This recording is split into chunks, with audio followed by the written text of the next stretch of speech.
Everybody, welcome to another Mortgage Coach Productivity Mastermind call.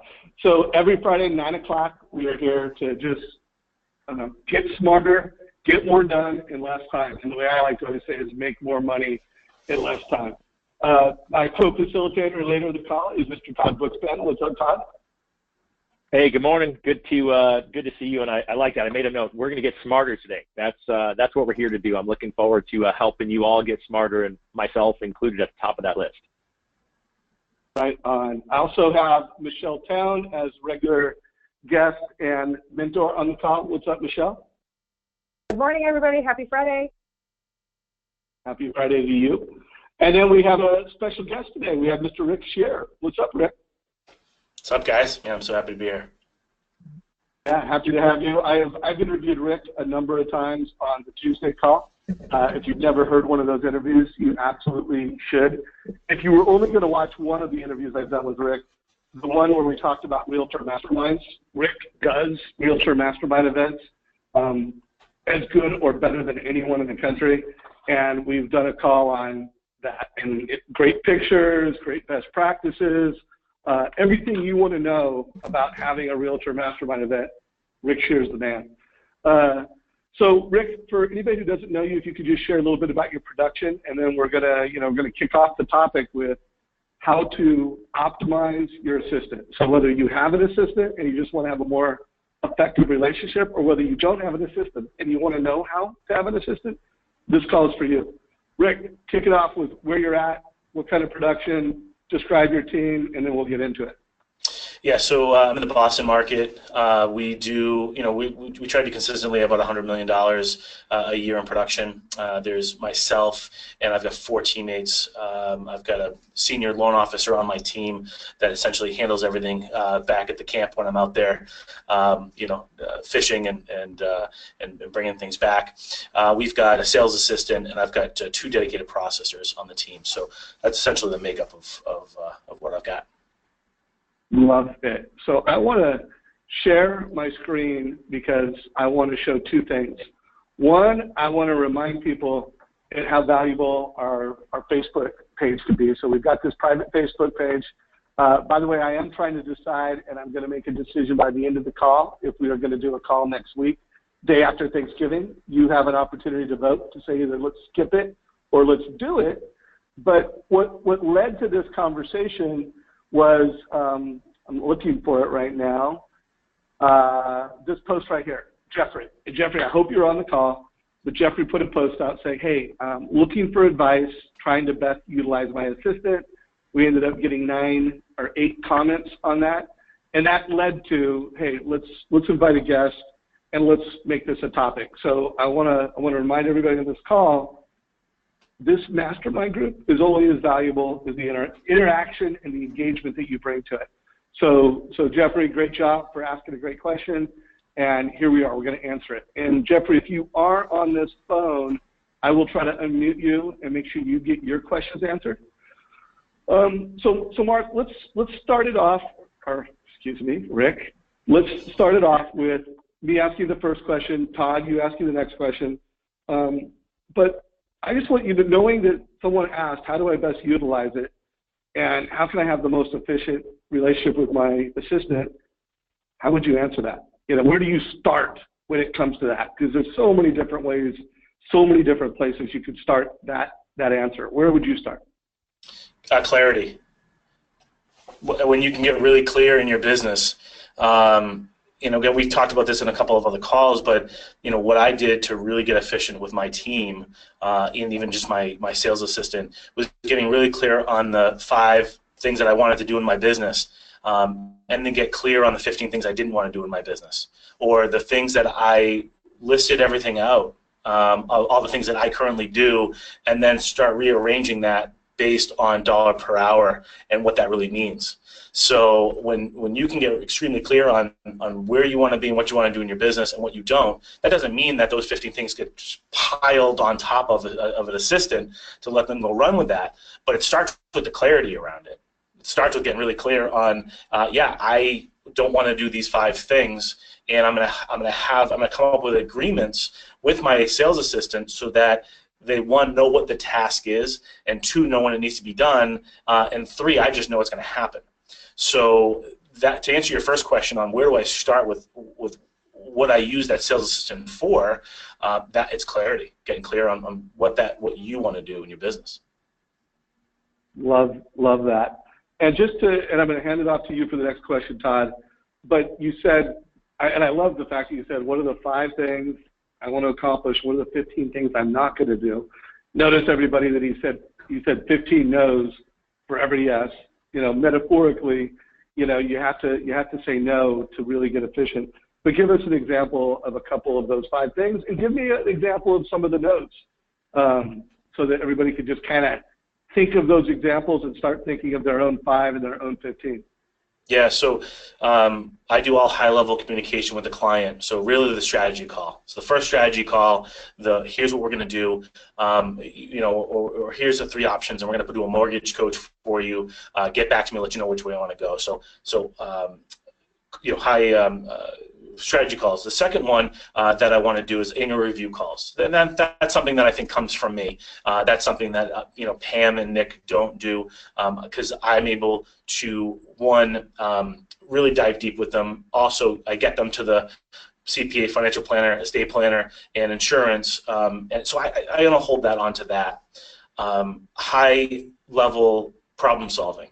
And so Pam Silver, who's on my team, is a savant when it comes to guidelines and things. So she really runs the product questions and the writing that ship. So when it gets to me, problem solving, I jump into it because there's some other things that have to be handled. I do business development and business holding on to the business. So I make sure that I'm out 6 to 7 times a week out with either new prospects, but all more importantly, the people that do send me business, and not losing sight of that.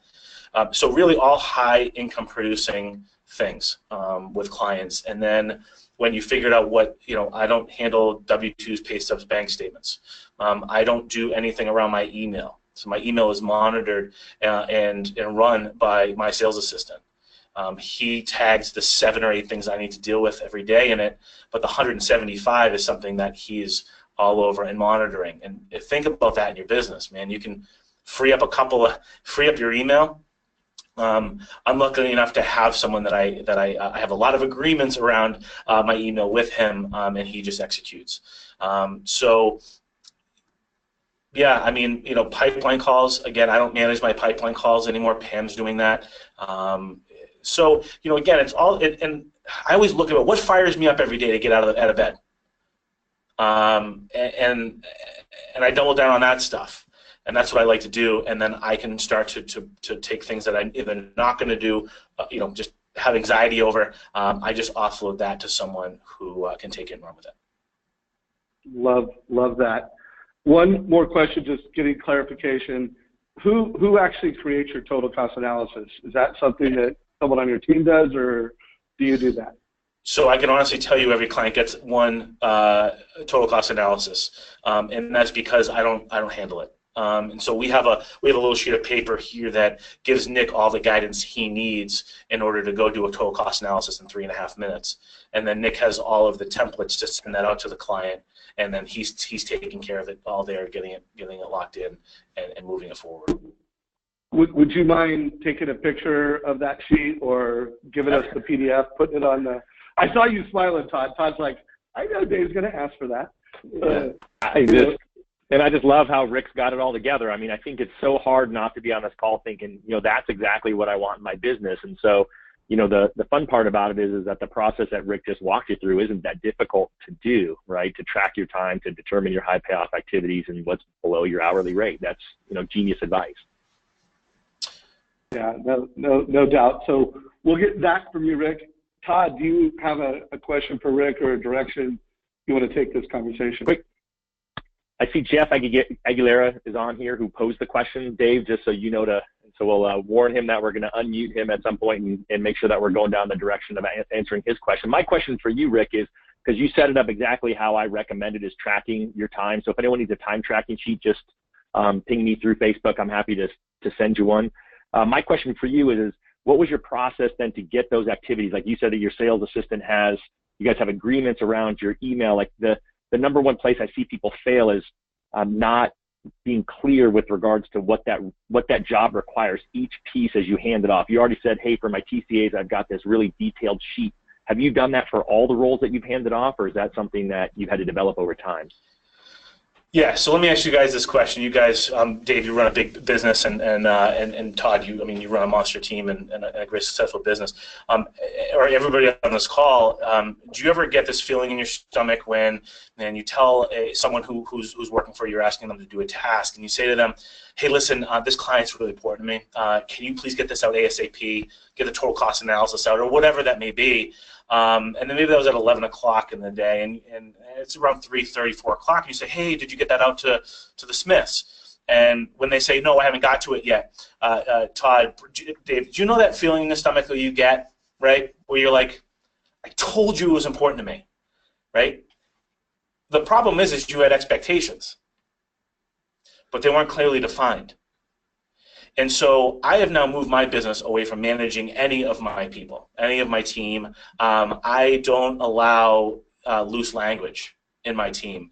And it's great because they don't allow it back from me, right? So I have this culture in my company where we manage by agreements, and that's it. And what I mean by agreement is it's a co-authored agreement around doing a task or many tasks, or whatever that may be, around how you need something to happen. And the beauty of this whole thing is it's co-authored, right? So I gave, I'm just going to use Nick's name for example. I gave Nick a task because it was really important to me, and I needed him to do it ASAP. My ASAP and his ASAP were totally two different things. So I had you get this thing in your stomach because you didn't think they were doing it right, or they let you down, but really you let them down because you didn't give them any direction. So how it works with us here is if I need a total cost analysis out to a client by 4 o'clock, I'm really clear with Nick and say, hey, Nick, really important client of mine, he's expecting this total cost analysis at 4 o'clock. Is that something you can commit to? And Nick can look at me and say, well, Rick, you've got 7 things that you've got on my plate for today. And based on these 7 things, it's probably closer to 5 o'clock today that I could actually get to that. What that allows me to do is say, hey, Nick, got it. Thank you for sharing that with me. And you don't worry about the Smiths and the the Johnsons and the whatever. Let's get the get the Cooper's total cost analysis up by 4. Now is this something you can commit to? And he says, yeah, I can commit to that. Now, with that all being said, things pop up. His dog has to go to the vet. The school nurse calls, and they've got to head out, and they can't do it by 4 o'clock. But they committed to me they can. So everybody on my team knows that they've got to do 3 things. Come clean. Well, it's coming clean that, hey, I said 4 o'clock is going to be fine, but I'm just not going to be able to do 4 o'clock. Great. Then you clean up your mess. Well, geez, Mr. Cooper thought he was getting his total cost analysis by 4 o'clock. That's not going to happen. So what Nick is probably going to do is send Mr. Cooper an email just saying, hey, Mr. Cooper, something has popped up, and I'm going to get that to you by 5. And clean up whatever else that has to be cleaned up. And then he repromises by saying, I'm going to get it by 5. So the point there is we've had a clear communication. I got a co-authored agreement from an individual who is committed to me that they're going to do that, and if they can't, 3 things are going to happen. And there's just no expectation anymore. I love it. So I know people are thinking, all right, is this a system that you came up with on your own by trial and error, or is this some book you read or some coaching conference you went to? Yeah, so I've been coached for 3 years by Coach Mark Manieri.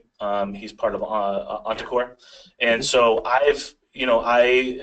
that's something that I've been speaking with him about, and for over the last probably 2.5 years.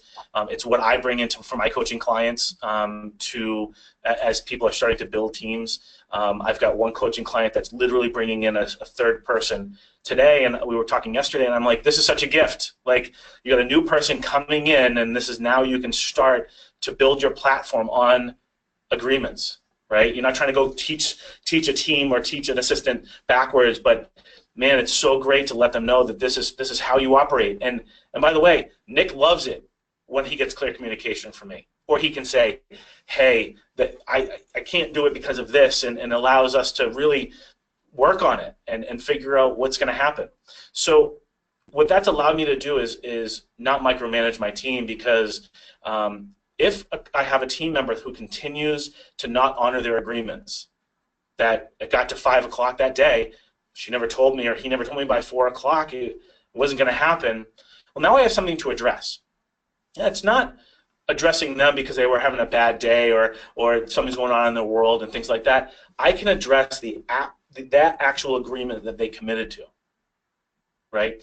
And so it just takes personality, it takes emotion, it takes everything away from it, and you address it like, hey, what happened here? It's 5 o'clock. It didn't go out yet. We didn't hear from you that there was any issues. So how are we gonna? Let's make an agreement how that's not going to happen again, or how we can make sure that we were able to honor our agreements. And listen, if that agreements continue to not happen, you just have a human being that works on your team that just has a problem with honoring their agreements, and then you start to shake out if that person isn't sitting in the right seat. It's just a really easy way to move through that without a lot of emotion. So first of all, I love this. I love the way the call started, and then I love this conversation because I think it's where, I mean, I've had this problem, still have this challenge at, clearly documenting expectations and managing it.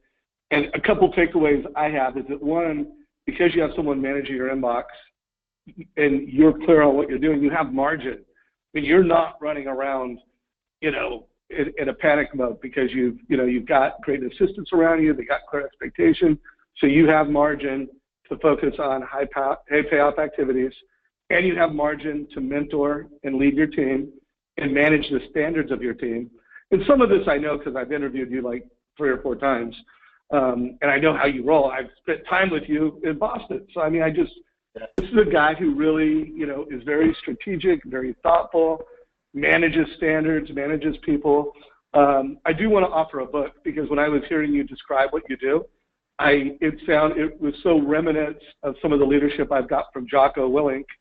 And if you read the book Extreme Ownership, the whole chapter on decentralized command, where it's like, hey, even in the Navy SEALs, we, believe it or not, people don't do what we want them to do all the time. Even though we can order them to do things, it's like he went through, as a SEAL, how they create, I think it's like command directives. I can't remember the exact term, but there is a documented command directive that's like, this is what we want to do, that is clear and focused, but yet there's still an opportunity for the person to not be micromanaged and get things done. So if anybody wants to hire an assistant or have an assistant, I mean, to me, it's one of my favorite leadership books in the past decade.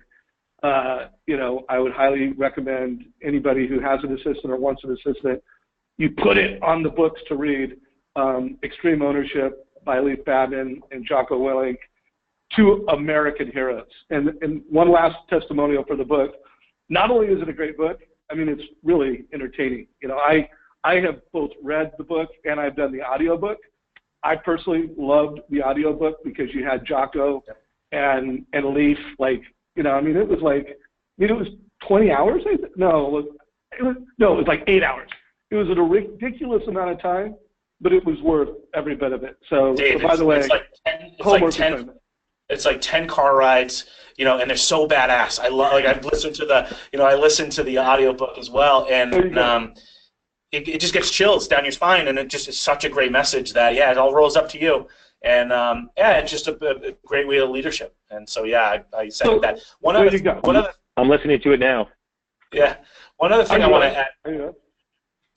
Dave, one other thing, Steve Chandler is a well-known author. He's wrote, I think, 30 different books. He has a really great 30-minute audio around expectations versus agreements, and I've pulled a bunch of stuff out of there as well. So if anybody wants to friend me on Facebook, I can private message them or whatever. I can even put it up on there. It's a great listen for 30 minutes. So here's what I'd love for you to do. So Rick, we have this Facebook group called the Mortgage Coach Productivity Mastermind. I'm actually showing it on my screen. And so if you could post it in there, that would be great. And then Todd, I'll let you ask the next question, and then Michelle, you ask the next. You know, I mean, I think you just did such a great job of walking through the whole process. Any advice on hiring someone and identifying the right candidate for the position? Yeah, a couple of things. I think first, and we haven't really talked about it, but the easiest way that I've had with hiring people is being really clear on your culture. You know, we've done the pyramid. I don't think I have a copy of it, but it's the pyramid of the guiding beliefs and guiding principles. So first off, for me, it's sliding that across the table to the candidate sitting in front of me and saying, hey, just here's how I want the Scherer team thought of and known in the industry, in the outside world, and it's going to help to make sure that you fit into this, but also once you work on the team, that you just know that if you're going sideways with a client because you're upset, they're upset, it kind of should bring you back into it. So hiring, that's the first thing. The second thing is you know, when I hired Nick and explained to him right off the bat, hey, here's how I manage. Like, I manage, and you're going to get really clear communication from me, and if you don't, you're going to have the ground cover to say, hey, Rick, like, give me some direction here, and I'm going to be like, oh yeah, that's right, I didn't give you a clear direction. So I'm accountable, he's accountable, but really dive deep into how I manage you. And the other thing too that I always talk a lot about is teachable moments. Like, hey, Nick, when I hear you on the phone and you have said something that maybe I would do a little differently, or you put in an email something different, or you handled something that I would change, hey, just know that you're going to hear from me. Hey, Nick, come on in. I just got a teachable moment, man. And what I want you to hear and feel when I say that to you is, this isn't an ego thing. Please don't take this that I'm mad at you or yelling at you, but just know that we're going to course correct a little bit. I just have something value that I think I can bring to you to we upgrade that communication or whatever. So when I can lay out those three principles, take off any emotion around trying to show them how to do it a little different way, when I can tell them that, you know, I'm gonna give you clear direction when you work with me, and I expect that back from you. Oh, and hey, here's where we're going, and here's where I need you to be, and we're in service to our clients, and we're a great team, and we're a great culture. I need you to make sure that you're there, and if I feel that person is aligned in those three ways, I think it's a great candidate. Love it. Love it. How about you, Michelle? Any questions? I do. Part of it relies with the team that you have in place, and something that I definitely need to implement is make the contract bilateral with both of us, because I seem to think right now I seem to be the order giver, and I don't want to be that anymore. And I'm realizing right now I have not given clear, concise communication with the expectations of something you said really resonated with me. There are certain situations that I am not good at anymore. And either they ramp me up, like trying to explain a CD to somebody, I'm like, I don't want to do that anymore. That's not my job anymore. And I have not made that a clear communication to my team that that's your job now. And so I need to be better at that. But part of my struggles right now is that I want to know everything that's going on with every file, and which means I'm on every communication, so I'm being buried with emails.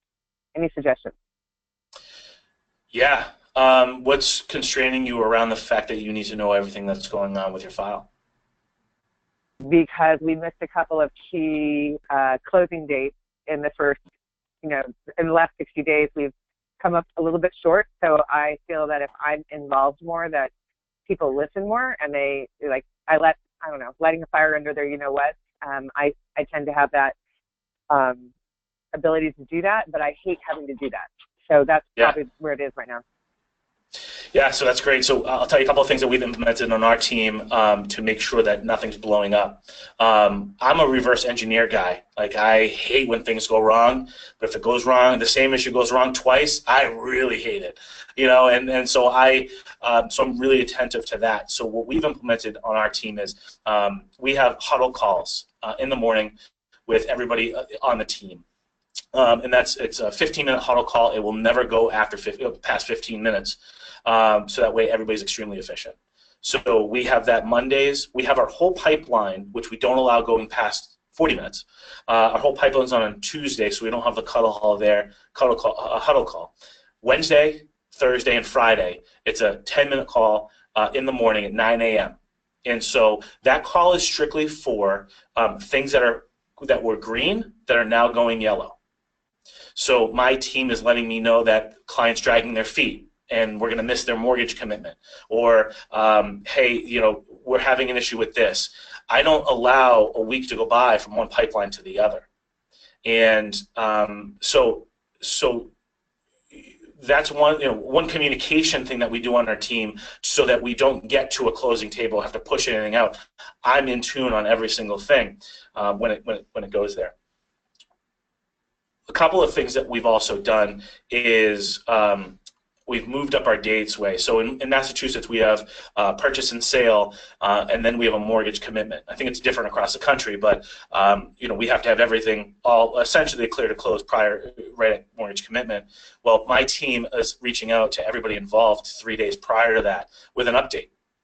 I figured out 3 days was really the sweet spot where you start getting calls from the client and the attorneys and the real estate agents. So we're reverse engineered that, where in their calendar, my back-end processor calendar, she knows she's got to reach out and let everybody know where we're at.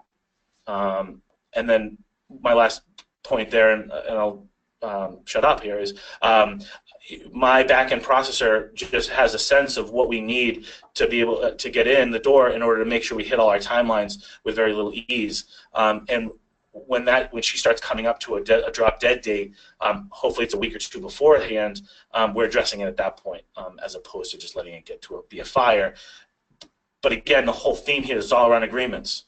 It's all around, you know, I addressed my processor the other day because she didn't send out that 3-day, and what happened?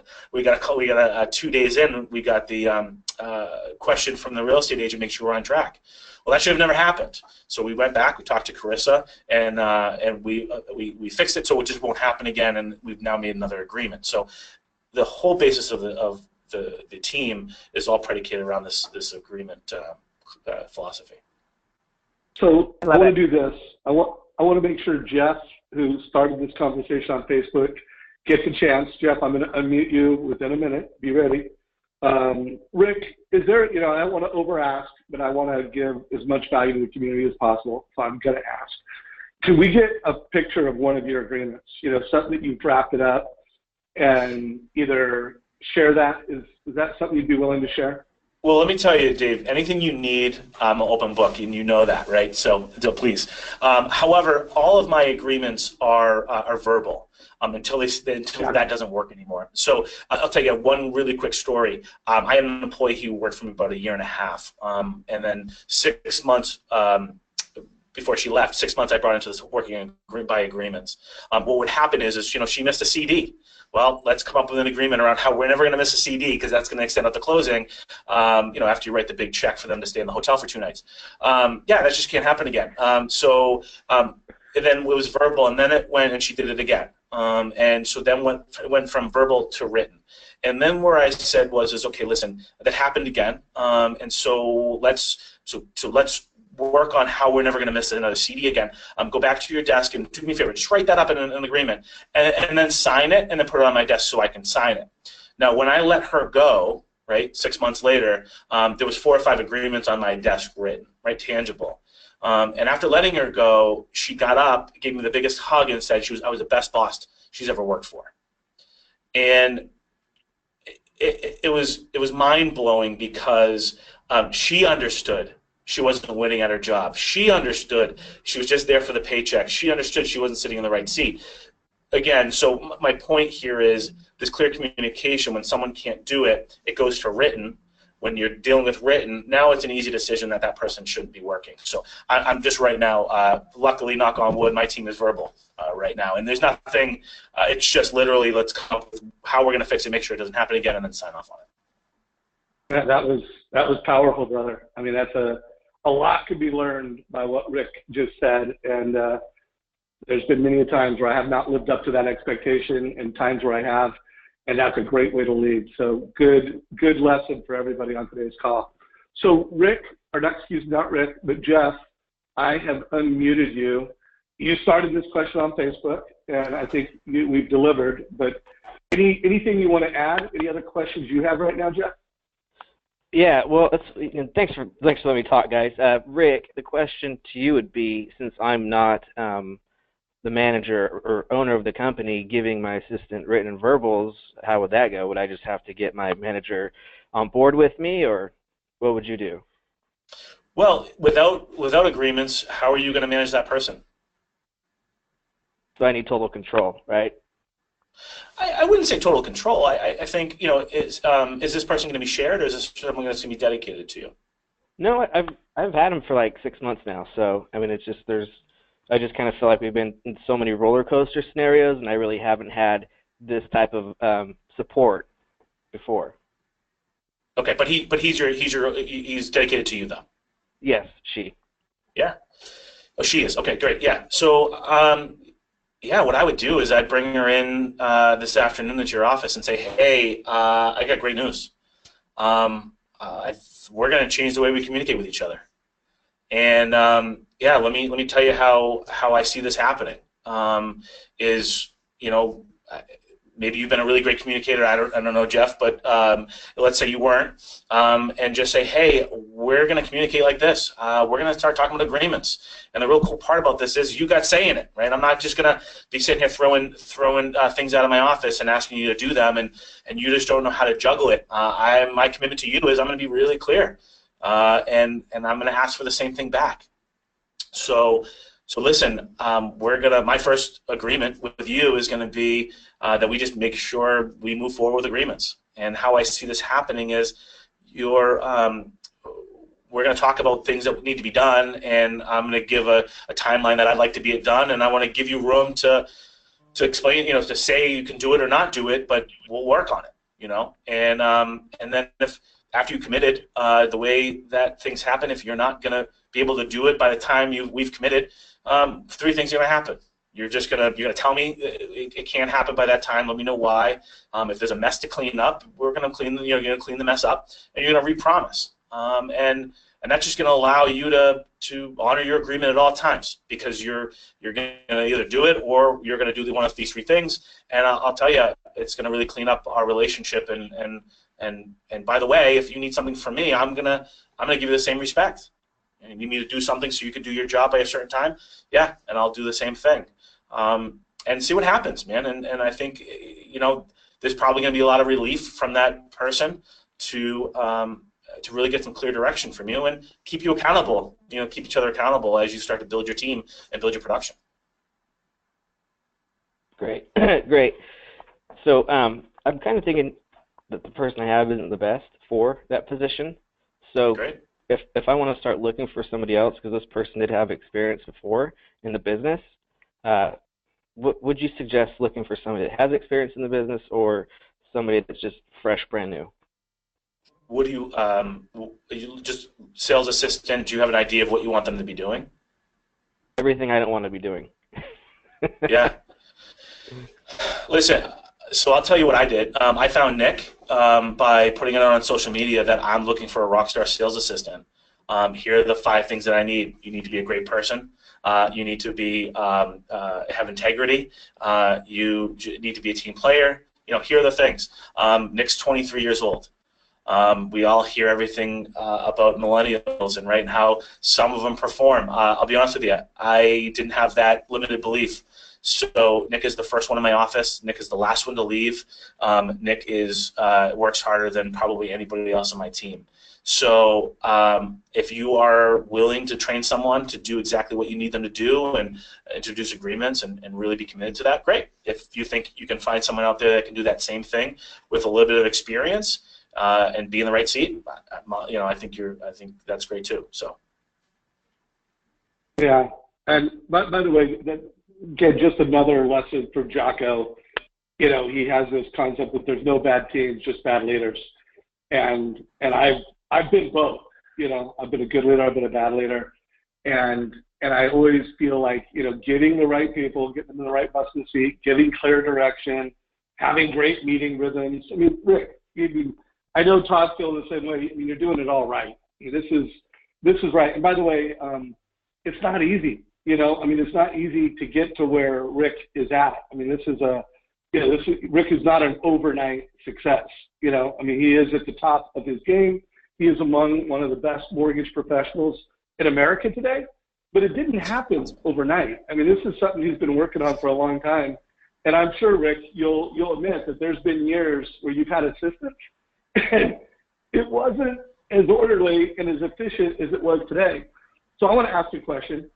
Going back to what conversation would you have with yourself? Think about when you first started having a team or getting ready to have a team. What advice do you give to that leader as the leader you are today? Yeah, 16 years, by the way, buddy. It took to get me to where I'm at today. But I'll tell you, I've grown really in the last 3 years on many different levels. Certainly the team and the culture of my team in the last 3 years. So, yeah, talking to me back, 2010, 2011, it's be humble, be a great leader, and culture. When you can create just a phenomenal culture, it gets you really clear on everything else. So, when Jeff said, hey, I don't think this guy's sitting in the right seat, and be honest with you, when I had that person who I did let go, I had her for about 1.5 years too long.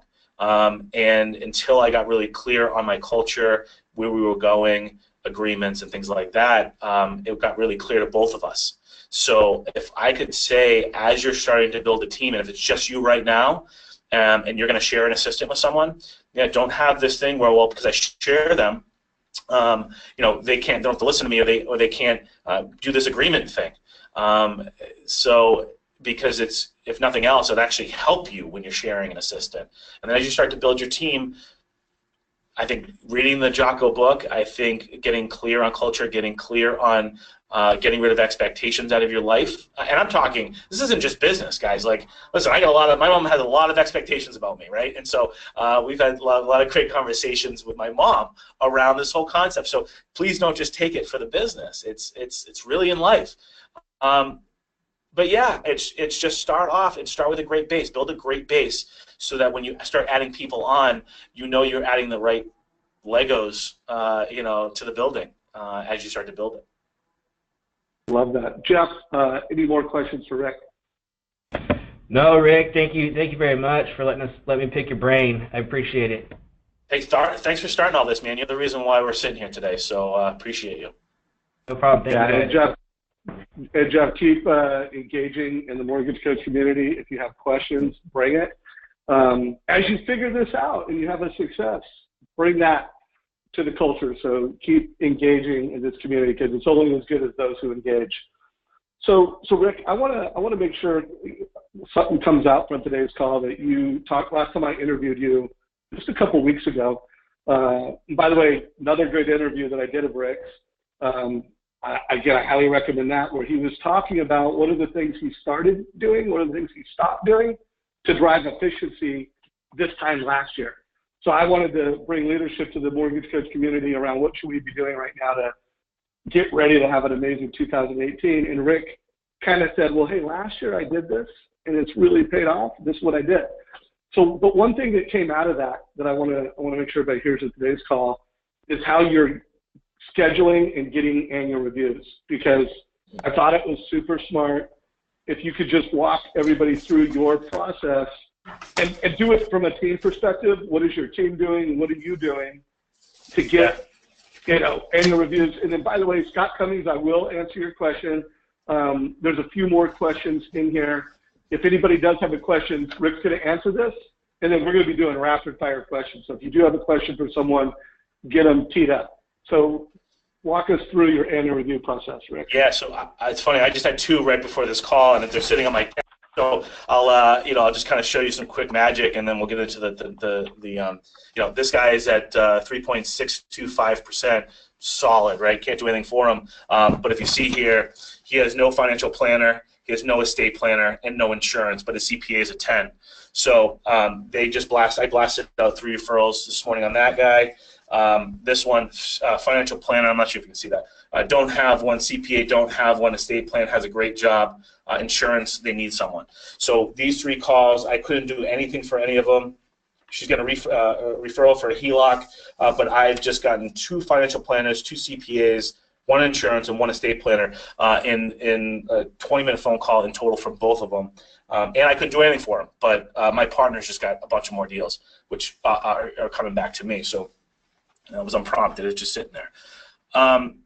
So my big hesitation with annual review calls is I didn't want to cold call anybody that I've been talking to in a year.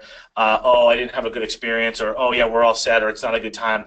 I'm just, that's not how I'm wired. I get crushed for the day, right? Getting slammed on a phone call for an annual review call, and I think that's a lot of people how they start. Well, if I've got to get people on a call, I got to call them. So I did away with all of that. I've moved my business 100% proactive and not reactive, defense, offense type of thing. So what I've done is every month we scroll through, and everybody that closed in November gets an email from me. It says, hey, John, by the way, it's mail merged, because this is huge. It's mail merged into Outlook. In other words, we're not sending a BCC. We're not putting it into some CRM because it gets in junk, right? It's mail merged in Outlook, so I can customize their name within the email. And it just says something. And I posted it on this page a couple weeks ago, so you can probably go down. Just something like, hey, the economic policy and the political policy is changing things. It's worth to get on a 10-minute phone call to make sure you're in the right program. But also there's a bunch of other things I want to discuss with you. So click this link below, which is of my online schedule. Schedule a time to meet with me. And we'll, like I said, it'd be worth the time. When I do that, about 10% of those people, so if I do 100, 10 phone calls get booked. 3 days later, Nick sends out, and by the way, Nick's doing all of this. I'm showing up for the phone call, and that's all I'm doing. Nick sends out a slide broadcast. We need you to go to slidebroadcast.com. It's pennies to do it. You can record 1 audio, which you can keep forever, and you put everybody's cell phone number in it. It goes right to their cell phone voicemail saying, "Hey, it's Rick Scherer. I sent you an email a little while ago. Check your spam or go back to it. Make sure you click on the link. Really, some important things that we need to discuss coming up with the annual review call. Click the link." I get about 10 to 15% from that in addition. And then after that, they get 1 more email a couple days later, just saying, "Hey, we'd love to get a phone call with you. Here's my online."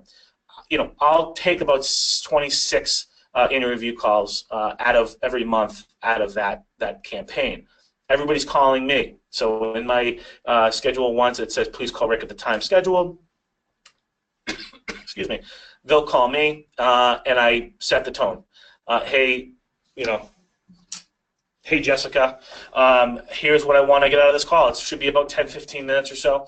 I want to talk about how you are, how the kids are. Want to get into how the house is for you. Want to speak about what your current mortgage situation is. Make sure that you're in the right spot. And I've got a couple questions at the end. Does that work for you? Great. Before I get started, do you have any questions around your current mortgage or anything you want to address before I get into it? Yes, no, great, and then go. And it's great if I get a refi out of it. I got 2 yesterday out of it. It's great. If I don't, I'm totally cool with that. I always get at least 1 person to refer out of 1 phone call, sometimes 3. And at the end of the day, it's thank you very much for the phone call. Keep me in the loop if you have anybody buying, selling, or refinancing. And yeah, I look forward to talking to you next year. That's it. Love it. And then in terms of the total cost analysis, your assistant is setting that up for you so that you kind of know what to do. Who's doing the setup of the TCA? Yeah, so again, this is really important because oftentimes I'm on the phone with clients that are already at a 4% rate. okay? And maybe I'm at 4 1/8 with no closing costs, but they need to take $50,000 or $75,000 out for a remodel. So if I just talk rate, I'm kind of losing at that point because, well, they're going up in rate. Or if I'm talking about reducing down the terms, it's not, you can't explain that over the phone. So I would say the total cost analysis is even more important on the in-review call, because typically you're trying to structure or trying to explain something that's not totally clear. I can tell over the phone, you're at 5%, I'm taking you to 4, and you're going to save all this money. Easy conversation. But a lot of these people, where you got the Fed raising the Fed funds rate, they don't want to have $100,000 out on a line of credit that's going to go higher by 3 or 4 times next year. You can't really explain that over the phone. So the total cost analysis 100% explains why it's the right thing to go up 1/8 in rate. And take 50,000 out or 75,000 out, or go to 25 term or 30. So 100%. And again, we use I'll show you the template. It's just total cost analysis. What are the 4 options I want to show them? What have I talked to the client about? What closing cost scenario to set up, so that Nick has a clear vision. And I'll share all that with you. But 100%, Nick's taking care of it, and then you need it when you're doing an annual review call, because that's the way you're going to get the client to convert. No doubt. And I hope everybody got the takeaway. Part of Rick's conversation is getting referrals for his partners. The more you give, the more you get. And so he's getting referrals from his agents when there's a purchase. He's getting referrals to his CPAs when he asks them, hey, how do you like your CPA relationship? And they say, not so good. I'll introduce you to Sam. So he's delivering. These annual reviews are creating loans, and they're creating referrals, and most importantly, they're creating clients for life that feel cared about and feel important to Rick and his team. So Todd, anything you want to add to that, or any questions for Rick around that category? 2 things I can tell you it works. I had one of my clients who I did a call with yesterday who said he had watched Rick's last interview with you, and he said that they started doing that, and he's already getting great results. So thank you, Rick, for sharing with awesome, man. The community.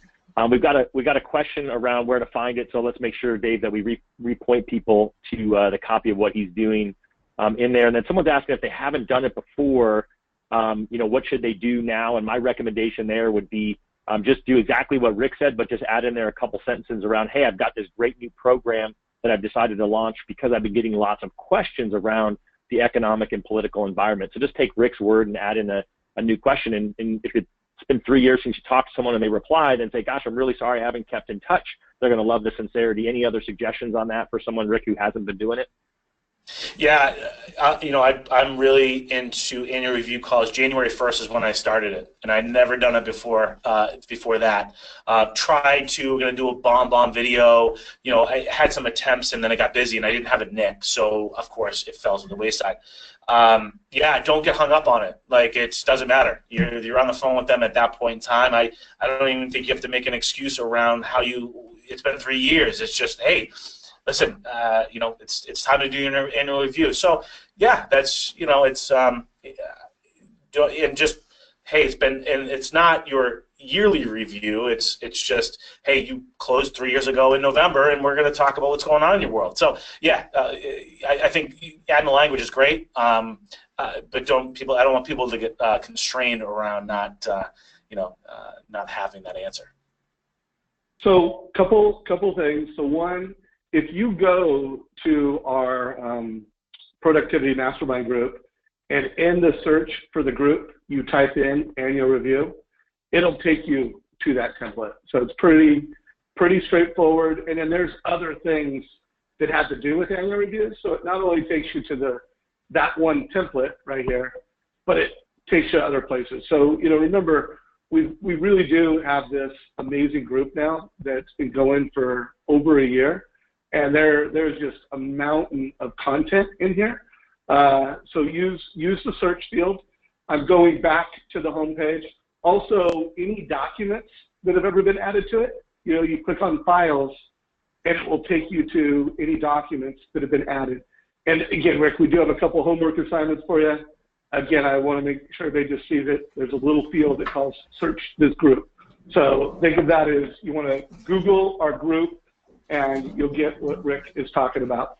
So Scott Cummings had asked if you could just kind of give us your technique for sharing your inbox with your production partner. Is it just like, hey, you give your assistant the login?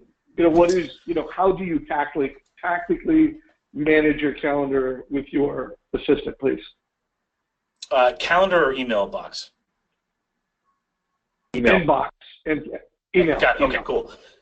Yeah, so I think every company can set up slightly different, and we would go out of Outlook, right? So what they have my mailbox in their so in their Outlook, they've got their mailbox. They can press Rick Scherer, and it drops down my mailbox. So both Pam, my senior loan officer, and Nick have access to that. They can send emails out as me. Again, if you're ever walking into a meeting that's going to be 3 hours and you see that a real estate agent just sent you a referral, it'd be really cool to get that out in 45 seconds as opposed to waiting 3 hours for you to be by your computer again. So they send the emails out as me, and they can monitor everything. Now, I have a private email address that I work with for the company so that any sensitive information or docs or things like that, they don't see. One other way I've heard it happen is there's a forward feature within Outlook where you could forward all of your email except emails from your wife or emails from your boss, or and so you can restrict that and hold that back. So a couple of different ways to do it, but we just mirror my inbox so they can look at that. Okay, great. So we're in the last 9 minutes. Michelle, do you have any questions for Rick or anything you want to just share in general? I would just encourage everybody to listen to what he said about the structures, and if you can set your expectations up front, it sounds like it's going to make things so much easier than having to go through the 15 years it took him, the 10 years or the 15 years it's taken me. Please. Take advice from people who've already been through it and say, okay, learn from our mistakes, because believe me, I'm sure there's more mistakes I'm going to make, but I love learning from somebody else. And I can't wait. So I'm gonna ask one more question, and Todd, I'm gonna let it close with you and everybody on this call. If you do have a question, throw it out here. And so something that's really important that I just get the sense from you when it comes to giving feedback, you give feedback from a really humble heart. And I think that often people they'll see leaders like you that have teams that follow direction and give feedback, and it could be that just some of the leaders on the call and leaders as a whole, how they give feedback, how they manage standards, it's different. So if you could just give us a sense for when you are giving that coaching advice, almost scripted out, again, just a minute. I'd like for people to feel for what is it like to get feedback from you when it's corrective action. Pretend like I'm one of your employees that has messed up, and I want to hear how you open that conversation for a minute. What's it sound like for a leader like you to give me corrective action? And Dave, I'm sorry, you broke up. Was that for me? Yeah, you're going to give me corrective action. Sorry about that. Got it. No. Yeah, so I don't talk a lot. So if something goes sideways, I checked in with one of my employees the other day, and I just could tell he was a little off on the call, and so I want to make sure we go down the right road. Listening. I found out that she's buried and she needed a little bit of help. And by listening and coming at it without any of my listening for her or any preconceived notions, just listening to what she has to say allowed me to help her and address what she needed, and also explain where we were at and what we were trying to do. So that's one way. But if I'll go back to my original thing, where just setting the expectation that if I see something that's not happening the way that I would like it to happen, it's just called the teaching moment on my team, and everybody there's no ego and no emotion. Like, I don't want anybody to have anything around it, right? It's a teaching moment. I would love for you to do it. I do it all the time with Nick. Again, it's his first job out of college. Things are done a little bit different, and so his thing back to me was, "Got it, boss." Like that's what his thing back to me is, and there's just nothing. So yeah, it's an open door. I want to make sure that anybody knows that they can come and speak with me. I'm really attentive. I'm really aware of people's emotions and like being able to pick up the phone after a day of just seeing that person's off and uncovering some context around it. So I would say to any leaders out there, just be aware, man, and just bring your team close to you. And I'm telling you, if you clean up your language, create a great culture, it's bulletproof, man. No one's going to leave you for a couple $1,000 extra that someone's going to pay them. I mean, make sure your team loves coming to work. I just had a car detailer out there for 2 days detailing everybody's car. Cost me $200, $300. You know, I mean, do that kind of stuff and just have a listening ear to your people. Love it. Todd, any closing questions or thoughts? You know, I think you just crushed it. I mean, there's just so much there. I would certainly suggest watch this again, right? I love Jeff's question earlier. I would watch it with my team member if I had a team member I was unsure about, and, you know, let him or her kind of watch the first half and just see, hey, is that something that you think you could be part of? You know, certainly when it comes to, you know, there's just a ton of knowledge today. One other book I thought of, because I'm literally just finishing it up, is Patrick Lencioni's Ideal Team Player. Humble, hungry, and smart, and that's another great filter. But I think the biggest thing that you hear from Rick is, number one, is he listens to his people. He knows them, right? He can tell when they're having an off day. He takes an interest in them, so he kind of can tell when that's going on. He's going above and beyond for them, and he uses his vision and his culture as a filter, right? But you have to be really clear on what your vision and what your culture is in order to use that, because again, when he hands that pyramid across the table, he's pushing away someone who looks at that and says, hey, that's just not my thing, and then the rest of his system is really enabling his people to almost self-select out, right? I mean, I don't know, I've never gotten a hug from someone that I fired before, actually maybe once, but you know, it's just not usual.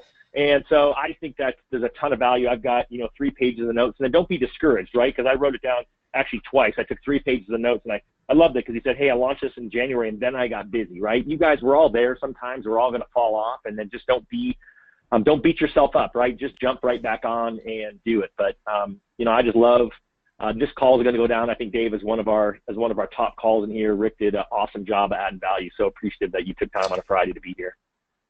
Can I just add 2 things to that? We love it. Yeah. Dave, real quick, I apologize. One other thing too. One of the things that I would encourage everybody to do, that you do have a team, or if you, as you're building your team, is find out what makes them tick. Like, it's not always money. You know, 2012, coming back, I text my sales assistant at the time. She's still here with me, but hey, put your running shoes on. It's a refi boom, and I got back. My running shoes are worn out. Yeah. Right? So my thing is, I'm going to go write them a big check, and then everything's going to be nice, and that wasn't how that person ticked. She wanted to be, you know, I ended up, long story short, Friday all day at the spa. She walked coming out on water. We fixed what we had to fix, but know your team, know how they tick, know how to incentivize them. And there's one book. He's the coach of, I don't have it. He's the coach of the Seahawks. What's his name? Pete Carroll? Pete Carroll has a book out, and I'm missing it, but it's so great around building culture. I'll post it here when I after the thing. It's like win forever. If you're building a team, get that book. Right. It's all around building your culture and winning forever. So, thanks, guys. This call has been awesome. I mean, as you said, Todd. I mean, it's a greatest hits call. Absolutely. Two things. One, the votes have been heard. We're going to skip next week.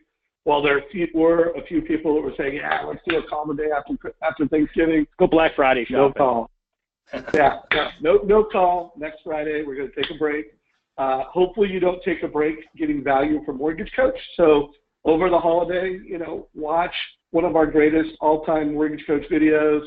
You know, continue to sharpen the sword. Or, by the way, if what you need is to completely disconnect and not even pick up your mobile phone or look at a screen, disconnect. I hope everybody has an amazing, you know, that comes to this community has an amazing holiday next week. I would love to get a feel for what you thought of today's call. You know, did you love it? Did we surpass your expectations? Just good, and you got some takeaways?